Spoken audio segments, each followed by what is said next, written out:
អាកណីដែលគេថាចាប់ចម្រិតជនជាតិកូរ៉េនៅស្រុកខ្មែរហ្នឹងដូចជាផ្ទុះរយៈពេលតាំងពីម្សិលមួយថ្ងៃម្ដងថ្ងៃហ្នឹងប៉ុន្តែអត់ឃើញមានអ្នកណាគេចេញមកនិយាយច្រើនបកស្រាយណាមានមួយចំនួនទៀតនិយាយថាអូពិបាកបកស្រាយជនជាតិកូរ៉េណាខ្លាចគេគ្រឹះអើងឬអីណានេះតែអត់បកស្រាយបែបគេទេឥឡូវគឺមានអ្នកគ្រូគាត់ចេញមកជួយបកស្រាយច្រើនមកទៅគឺល្អទួយកបានហ្មងដូចអ្នកគ្រូដូចជាអ្នកគ្រូគឹមសុជីនគាត់និយាយនេះព្រោះថារឿងដែលគេចាប់ចម្រិតហ្នឹងមិនមែនតែខ្មែរយើងណាចាប់ចម្រិតធំជាងគេនេះគឺមានដូចជាហ្វីលីពីនថៃគេមានយូរឲ្យយើងក្រោយគេទេហើយយើងតិចហ្នឹងណាហើយយើងមានពីច្រើនគេចាប់ចម្រិតគឺរបៀបថាពួកអ្នកជនជាតិដែលបរទេសទៅស្រុកខ្មែរពីច្រើនតាក់ទងពួកសង្គមងឹតពួកខុសច្បាប់អីហ្នឹងបានទៅគេក្រៅគ្នាគេចាប់ហ្នឹងបើទៅធម្មតាមានណាគេនេះ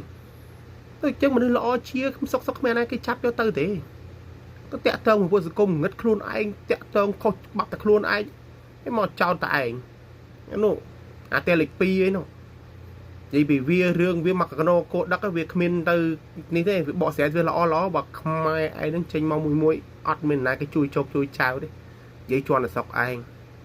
ហើយមើលនេះអញ្ចឹងអីនេះតែតាក់តងអញ្ចឹងហើយនេះធ្វើការមួយអាទិត្យ400,000 4 លានវ៉ុនហ្នឹងហើយជឿដែរអីហើយទៅនោះអត់ចេះគិតខ្លួនឯងអីតែខ្លួនឯងទេនេះហើយព័ត៌មានដែលគេចេញមកអ្នកឃើញហ៎ពីច្រើនគឺទៅ